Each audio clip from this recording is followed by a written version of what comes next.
All right, good morning, everyone. Good afternoon or good evening, depending on where you are based.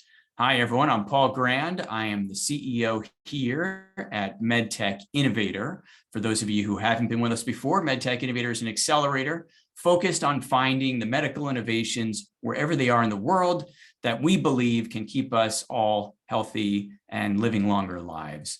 We want to make sure these companies are successful. That is our journey and our mission here at MedTech Innovator. There's lots and lots of technology out there, but at the end of the day, we really want to focus on the ones that we all think can really move the needle and make a difference in terms of innovation. So what we do is we partner up the companies that we find all over the world that meet those criteria with leaders from the industry. We want to make sure they're going to be successful and get the best advice possible. And advice is a really big part of this, guidance.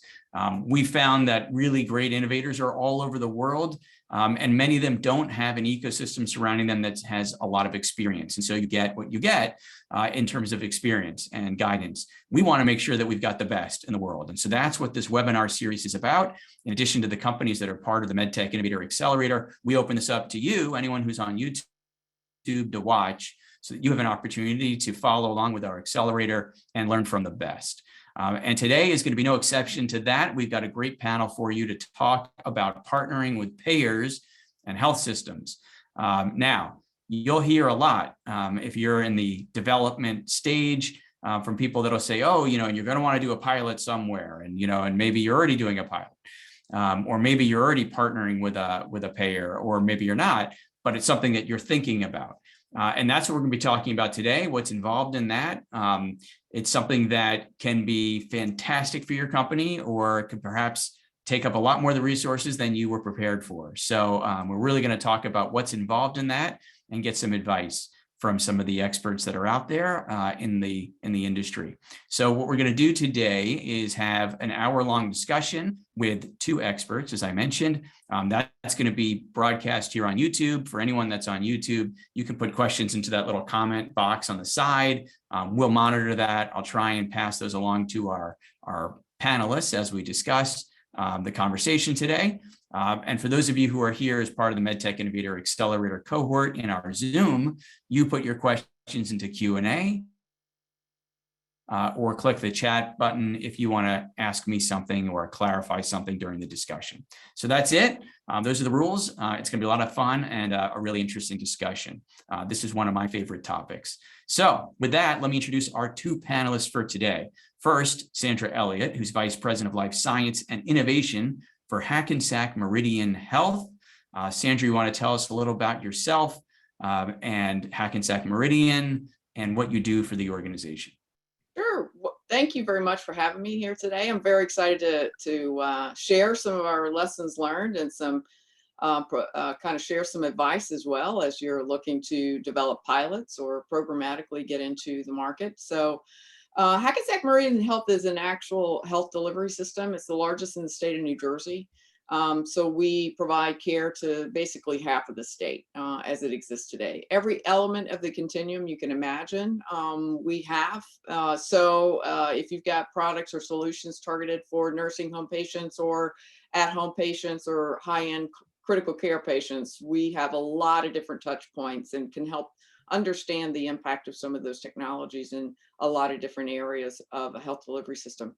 Having said that, we also do a lot of research. We have a research enterprise that's based in what we call the Center for Discovery and Innovation, and that's translational in nature, both on the med device side and also on the therapeutic side, with areas of interest and focus on regenerative medicine, restorative health, oncology, and infectious disease. So we're always trying to push the envelope on where we're heading as an organization to really transform and what role we're playing as a health delivery system and the industry to push the newest innovative technologies out to patients and meet clinical needs as best we possibly can. So with that, I'm really excited to hear some of the questions that'll come up today and have some discussions with the folks that we're hoping will pay for it, the folks like Dennis.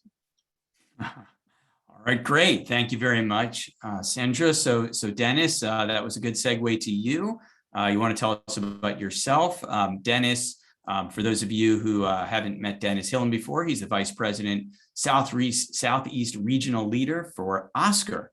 So tell us about yourself and Oscar. Sure, happy to. So, and thanks for the opportunity to get to share any insights and wisdoms and honestly failures that I may have learned from over the past 15 years trying to drive innovation in healthcare. So Oscar is really the first health insurance company built around a full stack technology platform. We are relentlessly focused on consumer, and we were built that way from day one. The founding story of our founders is really centered around some bad experiences they had with their personal healthcare journey and trying to navigate a complex system and trying to understand how it all works, particularly around finances. I share a similar background, and I think a lot of the folks at Oscar do, where you're just trying to navigate a super complex system and it doesn't seem like anyone can help you put together all the pieces. That's what brought me from a financial background into Humana, where I was before Oscar. Spent 12 years there trying to drive innovation and figuring out sort of new economic models to align health outcomes with lower costs. And then use that and parlay that to join the team at Oscar and leverage that full stack technology platform that I mentioned and the consumer focus, because I really believe that this all centers around the consumer, because ultimately they're the patient, they are the member, they are the common thread throughout the whole journey. Oscar's grown pretty considerably since the founding in 2012. We now have over 500,000 members across 3 product lines. Our major product line is our ACA or individual business line. We also have Medicare Advantage products, and we have a small group business offering with a partnership with Cigna in 18 states. So we've grown pretty considerably over the past 9 years and are looking forward to continuing on that trajectory. And of course, it would be made possible by partnerships with aspiring entrepreneurs and people who have good ideas that help solve the problems that we're focused on. Terrific. All right, great. Well, as you can see, everyone, we're going to have a great discussion today. A lot of experience and direct on the ground experience to talk about today. So really excited for this, Dennis and Sandra. So let me start off with a couple questions just to kind of give us some general lay of the land for what's going on out there. One of the things that people ask about all the time is what's really the things that are making your decisions about what innovative medical products to bring into your organizations. And in some cases, there's an academic medical center and they'll say, oh, it's all purely about the clinical based, benefit to our patients.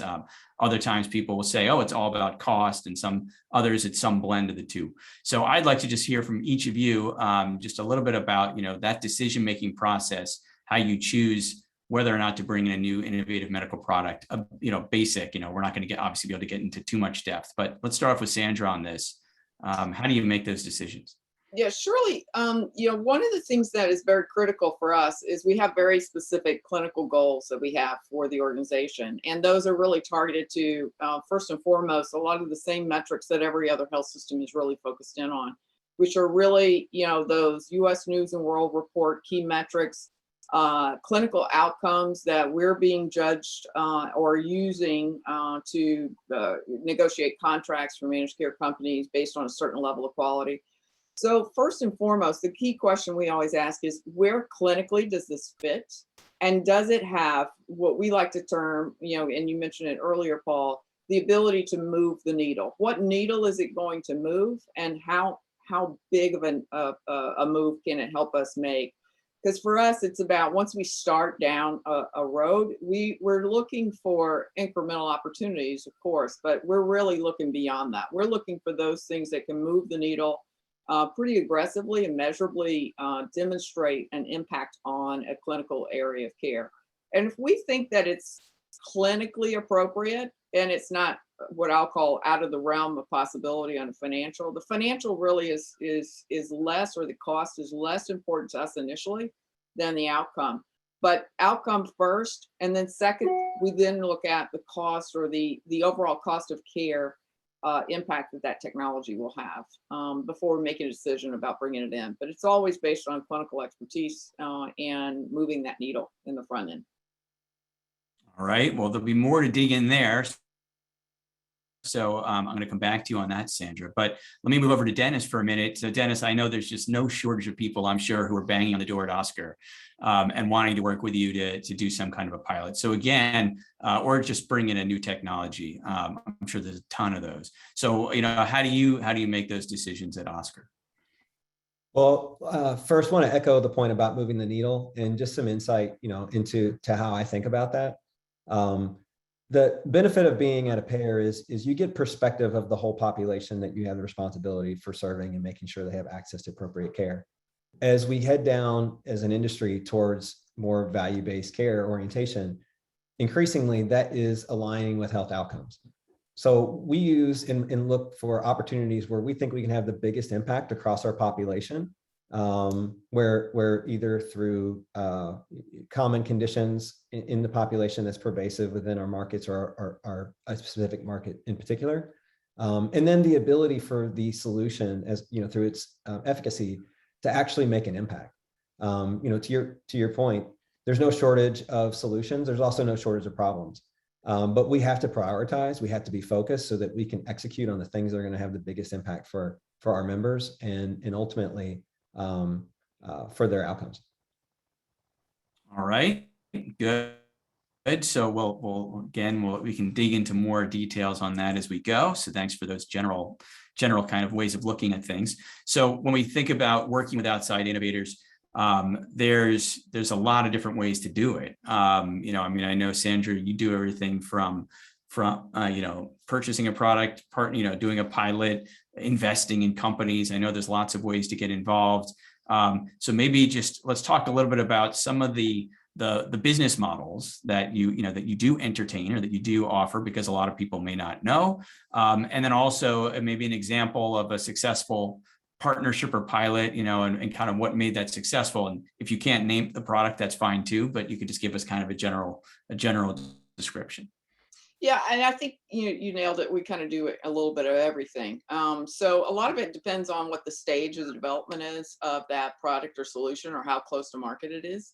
So there may be, from an investment perspective, our sweet spot is really around that Series A raise, primarily because it's just prior. It's far enough along that the investment has a greater potential for success, but we're not the only money, because I think it's something that allows us to also bring value to that company besides just the money, because we're hopefully working side by side with you and helping you understand where the greatest value is. We're demonstrating to you that we value your solution because we're also putting money into it.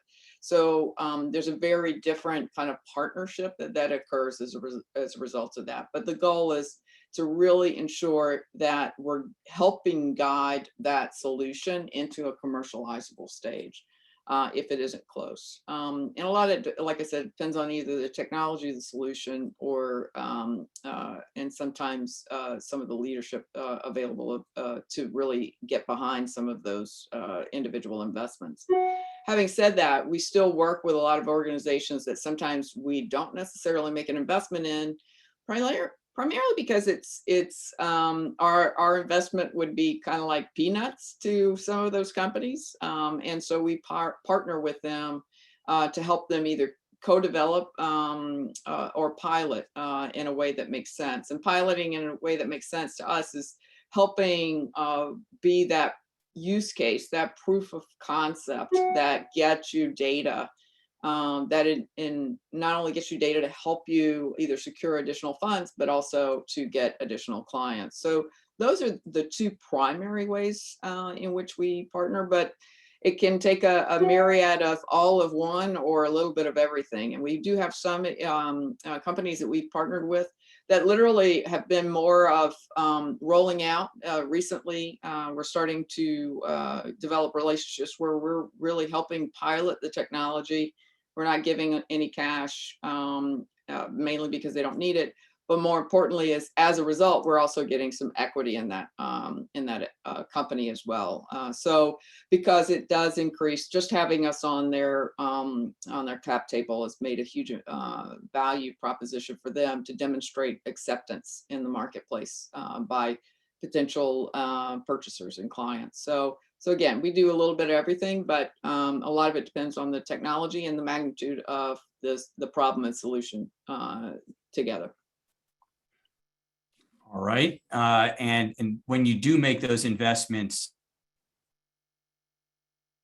how do you, just very quickly, I'm just kind of curious, how do you kind of balance that customer investor, wall, if you will? Is that something that's separate, like this is a separate person who's dealing with the transaction, or is it somehow related when you actually have someone become a customer, or you become a customer, excuse me, of that organization that you're an investor?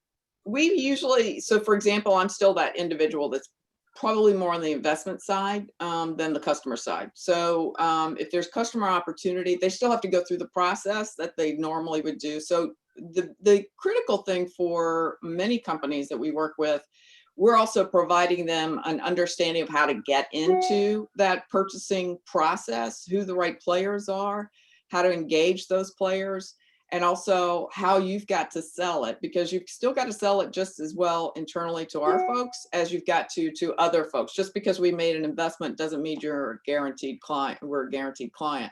You still got to go through that process. So we bring those people to the table and have them work with you to better understand how to get health systems and hospitals to be actual clients moving forward. Because if they don't see the value and they don't, we're not putting something compelling in front of them, then we're not helping you also be able to access other client markets or access the market. And that's a service that we can provide as part of the process of making investments moving forward. All right, great. Thank you for that. Now we move over to you, Dennis, and let's talk about the same thing, business model and how Oscar works with outside innovators. And again, I'm sure there's lots of business models, but just kind of curious, some examples. And again, maybe if you give us at least one example of someone you're working with and what's made that successful.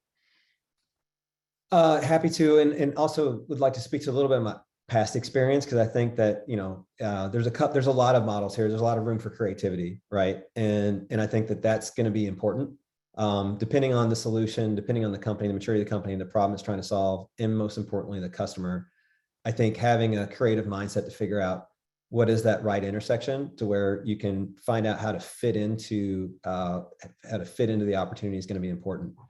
Generally speaking, for a technology-focused organization, consumer organization, it would be difficult to do anything too early, because when you think about the experience and the focus on experience, the bar is really high for what we expect and what our members expect of us. And so, not to say that we won't test and learn and iterate, but I think that just want to be mindful of, especially for a full stack company, that the bar is pretty high to be sort of included in what is a really high bar for experience. Some of the things I've seen in my prior lives is sometimes payers will focus on a certain population and create a unique experience for folks in that population, and that works, especially if you have a significant enough scale and enough people like that you can say, all right, we're going to partner together around this population, have something unique. You do that too many times, you're going to end up with a very disparate, confusing UX across the board that gets really hard to stitch together. And as people move through different stages of their life, different stages of their disease, it can be pretty confusing. But to the heart of the question, one of the most insightful ways I've seen a payer partner with the startup was to actually connect some of the strategic capital they were providing to different sort of success gates that unlock the next series. So one of the original where I was before, we spun out a company, and in doing so, we helped raise and provide some of the early investment and seed capital, and then partnered with VCs to provide Series A capital, presuming certain metrics were hit. So as it created a nice environment where the incentives of raising capital and showing and demonstrating commercialization were aligned with the actual evidence that the organization was looking for. And it made for a really nice environment for success where the company ended up actually hitting their success metric early because you had the customer and in this instance, the startup kind of going in the same direction, as opposed to, the startup having to come and demonstrate success. They were along for the whole journey. It lacked some of the formality that can sometimes slow down, the innovation journey in an entrepreneurial cycle. All right. So that's really helpful to understand. So now let's get a little more specific, Sandra. I'm going to bounce back to you on specific advice. So, companies out there and they want to approach you for a potential partnership of some kind. Now, again, I know you're working more maybe on the investment side, but in general, if they reach out to you, what are some general tips that you can give people that might, in terms of what they want to do in advance, in terms of research, what they should come prepared with, if they're going to approach you, how should they do that? And we want people obviously to be able to get to a fast yes or fast no, as I think we've talked about in our prep discussion. So maybe give us a little bit of tips about, what people should be prepared with when they approach you in the first place and even how to do that. So I'll start with you, Sandra. Yeah, I think a couple of things immediately come to mind. One is have a sense of what you're really asking. And what I mean by that is, asking us to partner with you or to do a pilot is too generic. So a pilot to do what? What are your outcome metrics? In other words, what is the goal of that pilot? And is it to demonstrate an outcome, or is it to be able to gather more information about what you need to do to modify your product or solution? And that's totally fine if that's the case. I think what's important is to be as diligent as possible upfront to bring on someone as almost like an advisor, even though you're looking to get a pilot or a project or investment, whatever it is. But kind of address us as, we really want to get your insight. So you can come to us. We're happy to provide that insight. And if we think as an institution, there's probably value there, we'll bring the right subject matter experts to the table. So rather than you going around trying to find the right person to interact with, many times just go straight to if there's an innovation office, go straight to the innovation office and ask for their advice on guidance, because they'll either help navigate that process for you, or they'll get you to the right person within the organization that can help quickly determine if that solution or what that you're providing, or that new diagnostic device or whatever it may be, has value within the system. Because at the end of the day, you don't just need the innovation team on your side. You also need those subject matter experts of the business owners on your side as well. But you've got to make sure that you get some help sometimes, particularly in a health system where you've got a lot of corporate this and corporate that. You need somebody to help guide you through. So, but you got to be careful and make sure you know what you're asking for, because otherwise I will feel like I'm just a target and you're trying to see what might stick. That doesn't always go very well, because then you're constantly trying to meet an expectation that you haven't even set. Try and set that expectation right out of the gate. All right. And in terms of, priorities for your organization, is that something that you publish somewhere that people can find out about what your priorities are, or is it obvious? Is it like the HEDIS measures? Like, what is it that you use as what are the ways somebody finds out about that, Sandra?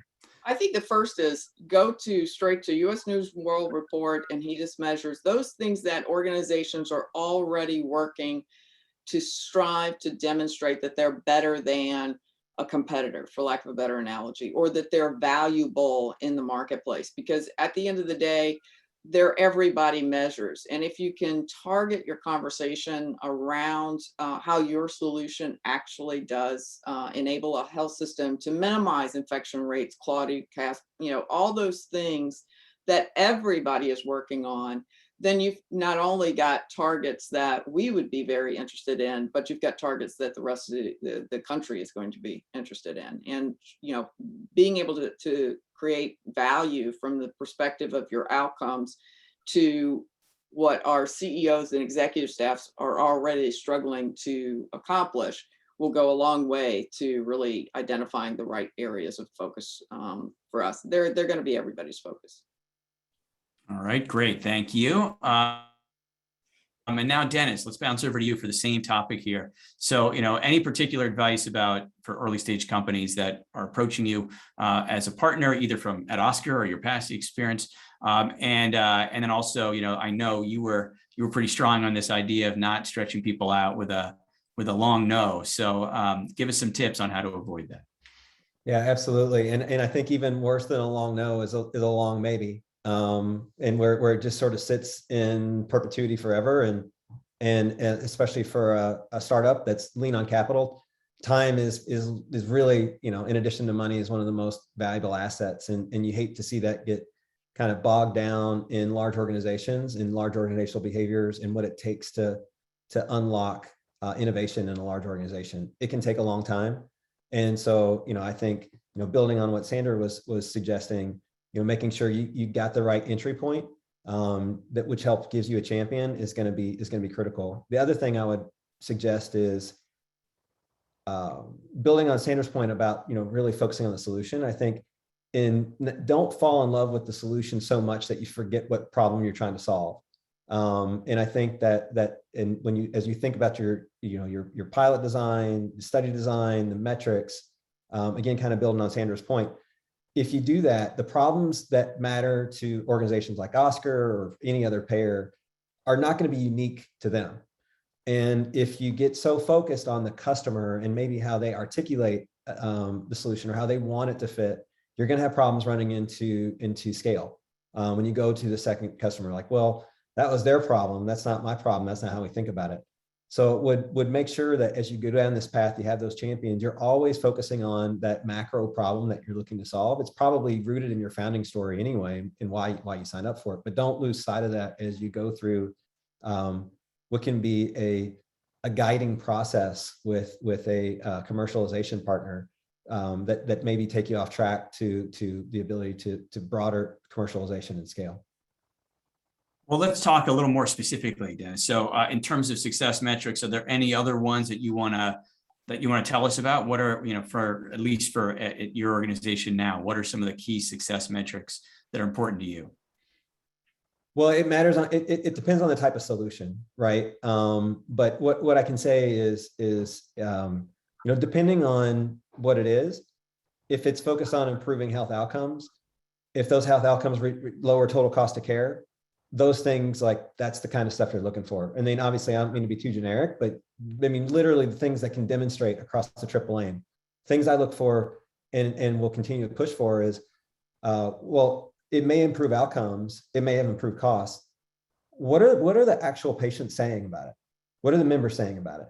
What if you're partnering with providers and you're using providers as a channel, what are they saying about it? Do they like engaging with it? Do they not like engaging with it? You know, these are, I think you honestly have to look, and when you do your study design, you have to look across literally all the triple aim so that you have a solution that ultimately accomplishes some of the, you know, the balanced goals that everyone's looking to. So if you want to do something across, if you pick each one, so for cost, maybe total cost of care, you know, something that really takes it into broad considerations across different ways healthcare is spent. If you're focusing on a disease, you'd want to look at utilization as well across, you know, pharmacy plus hospital utilization. Like you want to be sure you're not being myopic around the cost structure, because health costs in healthcare are very much a balloon. You squeeze somewhere, it's going to pop up somewhere else, and you're going to have to demonstrate that for that patient, the total cost of care went down. Similarly, but maybe more specifically, if it's a clinically focused solution that's improving health outcomes, it's going to have clinical credibility and rooted in something that's not unique, something that is an industry standard, something that has a benchmark, something that demonstrates that there's a problem to be solved. And then similarly on the experience side, you would look for, if you wanted to go as high level as like an NPS or something that just said, hey, how was your overall experience? Or if you wanted to get into specific, these are the specific features and benefits and aspects of it that they like, that then would be signals that this is something that an organization would be willing to get behind to scale out to more members or more providers or throughout their markets. All right. Thank you. And I know when we've talked in our prep, you talked a little bit about, about kind of the intersection between, materiality and affectability. You want to explain kind of what that means? Yeah, happy to. So, some of the benefit of being a payer is you see the broad costs of the population and what it takes to deliver, healthcare to this population. And in that, you see things that you see a lot of inefficiencies. You see a lot of variation. There is no shortage of opportunities to improve outcomes and lower costs. However, we all have limited time in the day. We have limited sized teams. There's only so many hours. There's only so much capital. We can't attack all of them at once. So we had to think through how to prioritize them, not just within our organization, but I think really as an industry. When you think of what are some of the common causes and root causes that might be creating downstream costs down the road, either same year or in future years, you want to think about the overall materiality of the problem that you're trying to solve. That is going to be one of the first things first. You want to be sure that this matters, and in a industry that is representing a pretty significant strain on the economy of the country, it's going to how much it costs is going to matter. But then when you think about a solution standpoint, and you think about, well, how would I focus on, or where would I put my focus to start to attack some of these big cost problems? You'd want to be sure that the underlying problem is something that could actually be affected by the experience between a payer and a member, or just overall. So, I mean, a lot of the, I'm not a clinician, but my understanding is that a lot of the common root cause issues is centered around weight management and lack of activity. There's a lot of inertia around that. That is a long game to play, which I think that we should do as a country, right? We should all play our part, but how much of a dent do we think we can actually make in that within a relatively reasonable period of time? So focusing on affectability and how much do we think that a particular solution could put a dent in some of these problems is something that goes in. So when you take the two, those are the things that are going to come to the top of the list. What is the most material, where I can get the most impact with the least amount of effort? And then you work your way down the list from there. Yeah, and I would kind of add to that is that it's almost like the same of a cause and effect. The closer I can actually see that an intervention will have an effect, and the faster I can see that, the greater the chances that we're going to work with you, because that is truly, the time frame is a critical one. If I can't demonstrate a true outcome from an intervention, or if I were to not be able to control a lot of the variables that would help me determine whether this intervention is valuable or not, is going to be less on our priority list than others. All right. And I know I already asked, whether or not you guys publish your priorities, or I think at least I asked Sandra. Dennis, same thing for you on that question. Is there something that's published somewhere that says, hey, at Oscar, we're focused on these things, or if you have these particular areas where we happen to be looking for solutions in them? Is that something you publish, or is it a case-by-case basis? We don't, that I'm aware of. So I wouldn't necessarily say it's case by case. What I'd say is we are not immune to the same issues and struggles that the country has. And so whether it be looking at whatever data is available, from CMS or publicly available information, you're probably gonna find pretty similar patterns. The things that make it to the top nationally are going to be pretty close, especially as we continue to grow and our population grows. It's going to surface to the top of our list as well. And I know I referenced this before. I just want to make sure everyone understands what I was referring to and you were referring to. But the idea of, you said like a long maybe is probably terrible for, especially a venture backed company or someone who's out there and probably putting a lot of resources or hoping that this is going to turn into something. So maybe we could just talk just a little bit about that, Dennis, about how maybe someone can sense the signals for something that's looking like a long maybe. How would you do that? Yeah, that's a great question, because it's going to be, I think, difficult to, you won't know it till you're at the end of it, I think. Unfortunately, with certainty, it's going to require some judgment from the executive team, from whoever leads your business development. And I think having a champion that will shoot straight with you is key. The journey, to commercialization with a mature organization is not a single shot. It's going to be gated. You're going to present to committees. You're going to have to basically go on a little bit of a roadshow in order to demonstrate the potential of your solution across different stakeholders from different areas: clinical, financial, actuarial, operations. This is a complex machine that we're all a part of.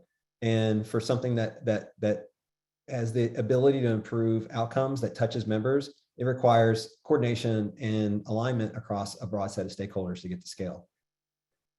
What I would suggest is kind of look for the death threats to your solution. You'll pick up on signals where if you see one area in particular is just absolutely kind of dead set, very negative, doesn't help figure out what the path is, that's going to be an early signal that you're going to have a hard time getting it out of the next gate. And when you see those moments, would align with the champion to really understand and unpack whatever feedback you're getting from those signals or from those meetings or from whatever that forum might be, and talk through them and then make a call. Is this something we think we can reasonably overcome in a short period of time, or will this continue to rear its head?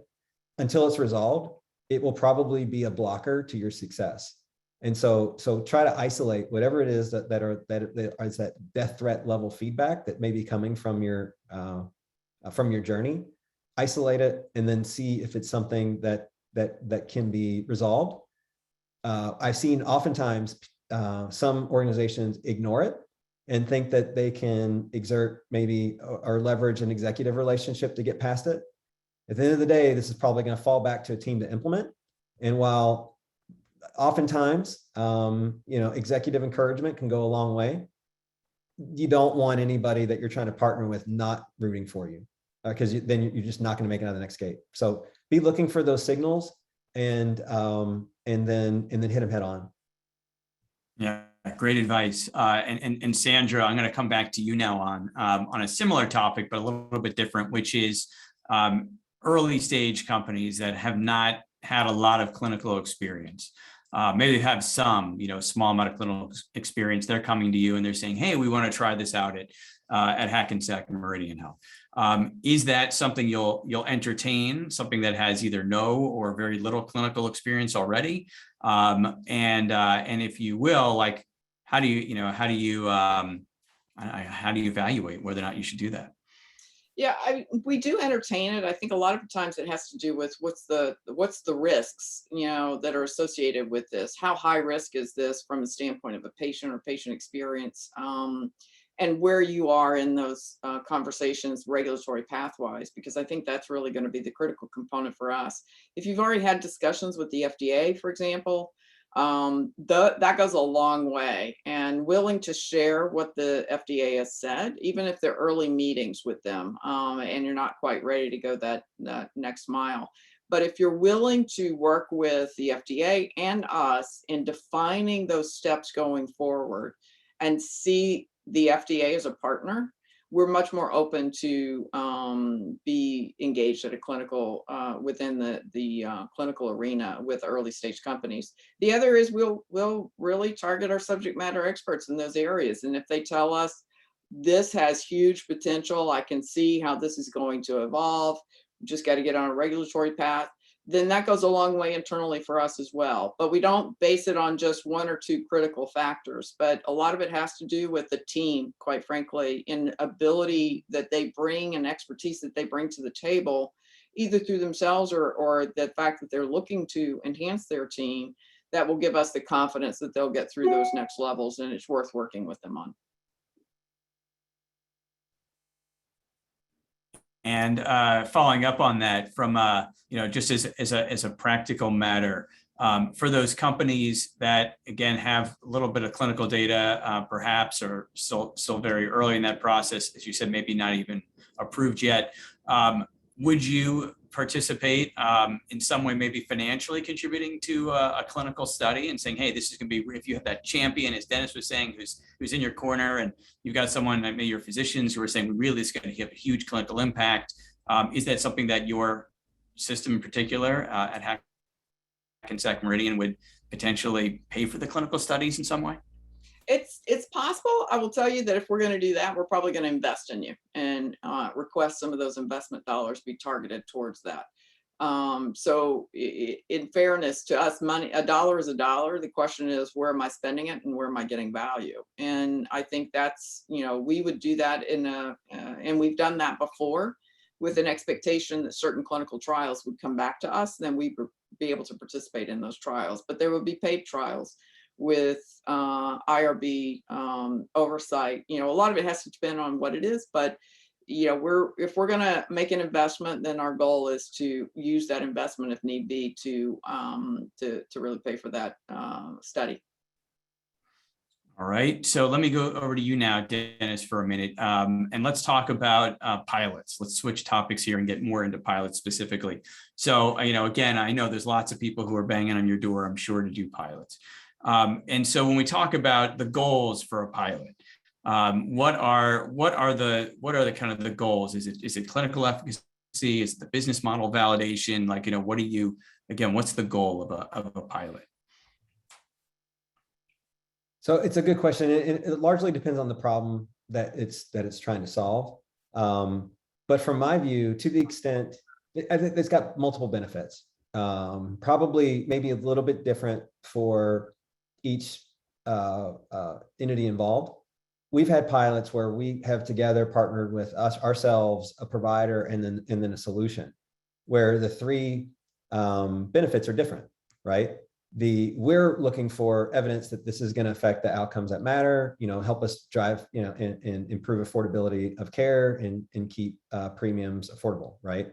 From a provider standpoint, they're likely testing other things. They're likely thinking about not only efficacy, but what's the impact on workflow? Is this something that works? Is it something that they can scale? Is it something that's disruptive to workflow? Is it additive to workflow? There are other components. And then if you're the startup, obviously you're just looking for proof.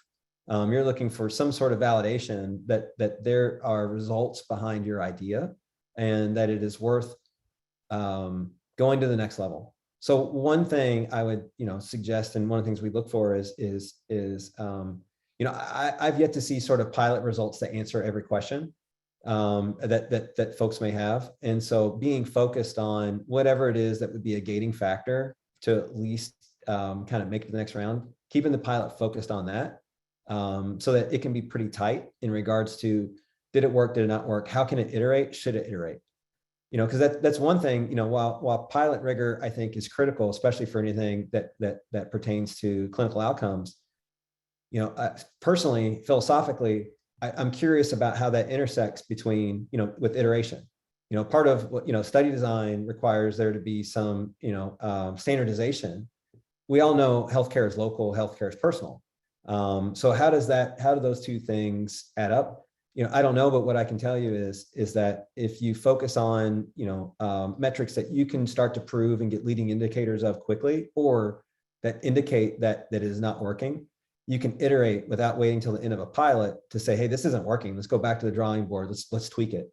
So that's the kind of thing we look for. And I think it's also just as finding a partner then who can kind of understand and be flexible. Because at the speed at which we're looking to try to do things, there's not a lot of things we would wait 12 months, let it go through a whole cycle, then do the analysis, and then make a decision. We don't operate with that sort of clock speed. From a practical matter, You mentioned study design. So is that something that you'll be involved with, that the design of that study, if you will, of the pilot study? No, just to be clear, especially if it relates to anything clinical, I will defer to my clinical counterparts. What I will be looking for and involved in the actual study design, at least in my role now, I've had roles in the past where I've been on an innovation team. I've been, really the advocate and the partner of a startup and would help them craft this. In my role now, sitting in, as a market leader, honestly, I'm just saying, this either gives me what I'm looking for or not, and I'll give you feedback on what I'm looking for, and you can either tweak it or not. And that puts a lot of onus on the startup then, to not only demonstrate, but also then to set up the environment where they can demonstrate in the studies. It makes it really clear in my mind, if you're willing to do that as a startup and willing to craft that study design, that pilot design, gives you a chance to ensure alignment around your goals, the goals that you're trying to accomplish, and what the potential customer or pilot partner is also looking to accomplish. And that way you're not end up being, like an order taker or something that's not, again, going back to the comment I made earlier, not aligned with whatever problem, whatever your mission is, whatever it is that you're trying to do. All right. And we had a question from one of our companies that I do want to bring in. Usually I save those for the Q&A at the end, but I do want to bring it in just because I talked a little before about priorities and whether or not they're published, and Sandra and Dennis, both of you kind of said no, but you're going to evaluate things based on, as they come in, really. And certainly that you're going to metric those against, the metrics that are applicable to any health organization, Sandra, right? That, the ones that you can find on US News and World Report and so on. The question was about mental health. And I know we've heard a ton about mental health during the pandemic, how it's really exploded as a problem. One of our companies is involved with PTSD, and PTSD everyone thinks is something that affects the military when they think of PTSD. But I think the larger population out there is actually our healthcare workers and our frontline workers who are suffering from PTSD. So my question for you is this a priority for your organizations? Is mental health an area that you're looking at and bringing in new technologies to help solve? And I'll start with Sandra on this. Yes, it absolutely is. I think one of the reasons is because we've, as an organization, couple of years ago, we decided that really we needed to bring in mental health and mental health awareness into overall care. So I don't have just diabetes. I also potentially have comorbid conditions or situations that are going to impact my ability to manage my own care. So as it relates to being able to manage your own care, you need that kind of support and those services. So yes, it is a major element for us. We're constantly looking at what we can do there and which companies and technologies are out there that may be able to facilitate that. I think for us as a network, one of the biggest challenges that we have is once I do have a tool, how do I scale it? And what I mean on that isn't necessarily your typical scaling, but if it's going to enable us to, for example, identify patients who need more follow-up for depression, stress, anxiety, et cetera, where am I going to go to? I can barely, I have a system now that's barely keeping up with the ability to clinically interact. So how do I, engage in that? Though I know I need to identify more patients, how do I also build the capacity to treat more patients at the same time? So for us, it's looking at those in concert, because I think that's one of the biggest challenges. So again, how do we facilitate self-care through products and solutions? How do we know whether or not it's working or not? If people are engaging with a technology for self-care, how do I know that it's actually impacting on the clinical side of things? And then secondly, how do we as an industry better support or provide better support clinically for the services necessary to take care of patients with multiple different kinds of behavioral health issues? And it's a challenge, and it's really sad, and I hate to say this publicly, but it's sad when you have a psychiatrist, for example, who says this is a great product, and it's going to really identify a lot of patients who need care, but we can't do it because we have no way to meet need. We can't, more patients means, I have even more patients to treat and I can't treat the ones that I currently have. So how are you helping me with that as well? So I think for us, it's a balance, but it's definitely an area of focus for us. Thank you. And Dennis, same question for you really quick on that.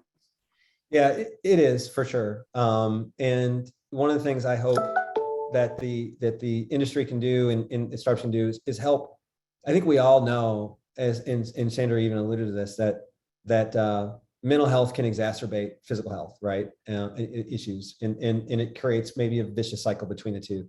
And there isn't good integration, I think, in the provider community across these two disciplines. And so as a result, I think the whole thing is disparate. But, when you think about and anything that can be done, I think, to help resolve that, particularly for at the patient side, I think the rest will somewhat follow. But mental health is somewhat of a cottage industry.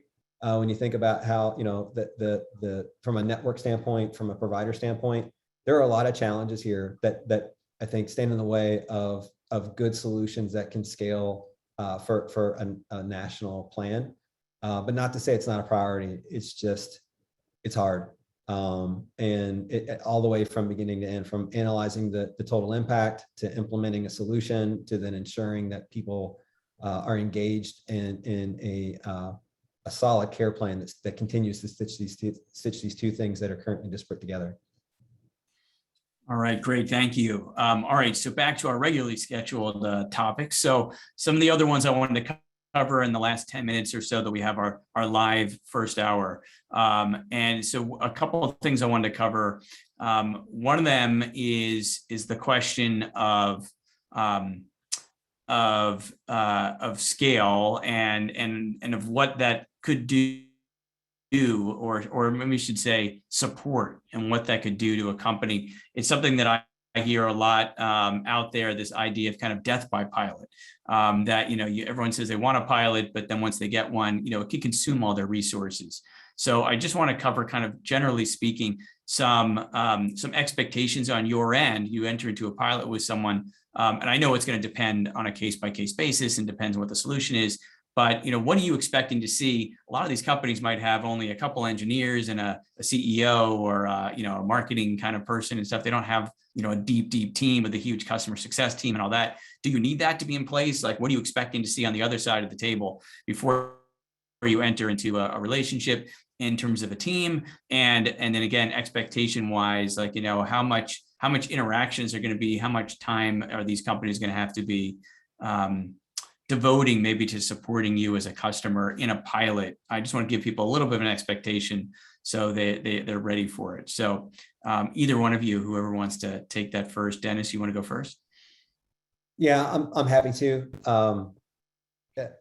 Organizations like us and payers in general are going to be pretty demanding. And I mean, even you probably picked up on this when I was describing study design and pilot and putting that on the startup to not only like prove their case, but also create the environment to prove their case, right? And there'll be a lot of questions, there'll be a lot of feedback, there'll be a lot of things that you need to do in order to make the pilot successful. In regards to the specific team, we're probably as an industry probably going to err more on the side of big enough to not have any glaring deficiencies such that it would give us like any concern. If it's a problem of unique interest or a particular interest where there is no solution out there, this is the only solution, and then a payer is willing to invest and be like a strategic investor, the journey might be longer. They may have more patience and figure out how to maybe use some of that money to round out the team. But I'd say that's, at least relative to the payers I've seen, that's probably more of an exception, or unless they have like a dedicated venture fund or venture group.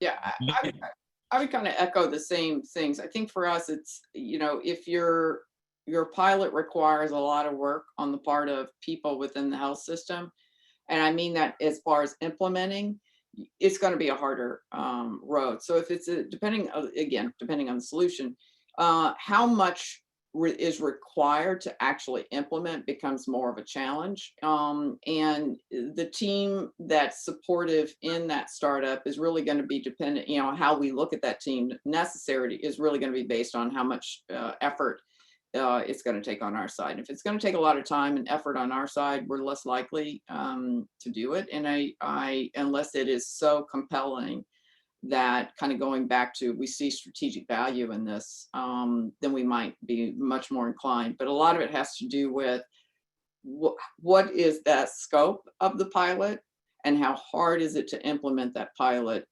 in general? Because if it is hard to implement in general, it's going to be hard to implement as a for customers in the future, because otherwise, assuming you're not so early stage that you're also product developing, that's going to be the critical thing. If you think it's close to prime time and we're not, finalizing a prototype, for example, that's a different ballgame. But if it's close to prime time and we think it's going to require a lot for us to implement, it's less likely. We're going to expect a lot more on the other side of the table. All right, so we only have like 4 minutes left, four minutes left in this last part of the first hour, which is the public portion. So I want to make sure we have a chance to kind of wrap up with some closing thoughts and advice from each of you to companies out there that might be interested in interacting with either Oscar or with Hackensack Meridian Health specifically. So what I'd like you to give is kind of just some closing thoughts for just advice for what, reflecting back on this conversation, anything you want to share. And then also, if you tell us like how to contact you, if you're the right person to be contacted, and if it's someone else, tell us how to find that person. Is it LinkedIn, or how do they find you? So I'm going to start with you, Dennis, on this. Yeah. So some parting thoughts I'd say is organizations have sort of long memories, and so going back to the long maybe or the no, that can be a frustrating experience. Hearing no can be a frustrating experience. When you're an entrepreneur, you're willing to do whatever it takes to be successful, and that's why you're an entrepreneur. What I would be sure of is that from a reputational standpoint, I would be sure to navigate that what can be frustrating and sometimes frustrating and just overall demoralizing whenever you hear a no. Do so with grace, because you'll continue to mature. It could be that you were too early. It could be that you'll put some proof points on the board that allow you to come back. Don't burn any bridges. A lot of these organizations have people with really long tenures, and how you show up and how you exit is going to potentially matter a lot in ways that you may regret later. And also, how do people find you, Dennis? Yeah, so I'm on LinkedIn, and I'm not in my current role, because we are a full stack company, and I represent one region. I lean heavily on our stack. I lean heavily on our team to give us what we need in the market. But happy to make any connections for something that is aligned with a problem that I think that we are prioritizing. Excellent. Thanks, Dennis. Over to you, Sandra. So same question for you. Any closing thoughts, any general advice, and how do people find you? So I think the one thing that keeps, as I was listening and we were having this conversation, the one thing that keeps kind of coming in the back of my mind is scope. What is the scope of the pilot or partnership, et cetera, that you're looking for? And trying to understand that a big scope is going to be riskier than a smaller scope. So it's always easier to scale up in your expectations and increase what you're doing with a potential partner than it is to scale back. And I think it's important because it goes back to something that Dennis said, which is you want to be able to iterate, and you want to be able to iterate quickly. So I think one of the things that I would highly recommend is making sure that you think about the scope of a project or a pilot or even the partnership that you're looking for in advance, and be willing to start smaller than maybe you had hoped. Because again, back to not burning bridges, starting small is a start. And that small start is a huge stepping stone for many organizations to kind of move forward. So I would just highly recommend you think about the scope of what you're asking for. I'm easy to reach via LinkedIn. It's probably just the most consistent way to reach out, and it may take me a few days to get back to you. So, and I'm totally fine if you want to keep pinging me. I have no problem with that whatsoever. But that's probably the easiest way, or you can send an email, sandra.elliott@hmhn.org. Very good. All right. So I want to thank you both for this first hour discussion. As you know, we're going to stick around and do our private discussion with just the MedTech Innovator Accelerator companies. But I want to thank you both for a really great discussion to really help me kind of get some clarity. And I hope the same has been true for the people who've been watching on YouTube. So thank you both for being here. Hopefully you enjoyed it, Dennis, Sandra. Absolutely. It's been fun. You guys? It's great. Good. Yes, thank you Good. so So much. Good, and don't go away. So we can do the private Q&A. For those of you who are here watching on YouTube, we appreciate you being here or have come in through that channel. We want to make sure you have the opportunity to continue watching these webinars and being part of the discussion. If you go to medtechinnovator.org/live, you'll find a schedule of all of the upcoming webinars on lots of different topics, as well as the archive of all the ones we've already covered. This is the 8th one we've done this season, and there've been a lot of great discussions that you can go back and watch. Really, really, really, really great topics that we've covered already with a lot of experts. And just like you just saw with Sandra and Dennis, they provide their contact information, how to find them. We're just trying to bring the experts to you. So please continue to join us. Again, go to medtechinnovator.org/live. You can subscribe to a newsletter that will just send you updates about these webinars and tell you when the next one's coming up. So thank you for those of you who joined us that way. For the next 30 minutes, we're going to only talk with the MedTech Innovator Accelerator companies. So for those of you who came in via YouTube, thanks for being here. Asking you guys to drop off, and we will see you next week, hopefully.